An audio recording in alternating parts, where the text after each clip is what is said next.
आपण पुण्यामध्ये राहता, हिंजेवाडी फेस 1 फेस 2.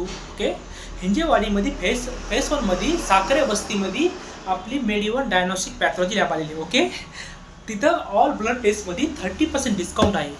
आणि जो आपला पॅकेज आहे 2,500चा, जो आपण त्यावर डिस्काउंट ठेवलेला आहे फक्त 1,999मध्ये. त्यामध्ये 90% बॉडी कव्हर होती, 90मध्ये 95% बॉडी कव्हर होती. ओके, आणि आपण सगळ्यात बेस्ट होम विजिट फ्री देतो. ओके, होम विजिट फ्री देतो, 30% डिस्काउंट देतो. आपण खाली दिलेल्या नंबरवरती कॉन्टॅक्ट करा आणि बुक करा. ओके, आणि आवश्यक भेट द्यायला असेल तुम्हाला लोकांनी डिस्क्रिप्शन लिंक देतो, मी करंट लिंक टाकतो, येऊ शकता इथं लॅबचा बी. ओके, सो आवश्यक भेट द्या. चला.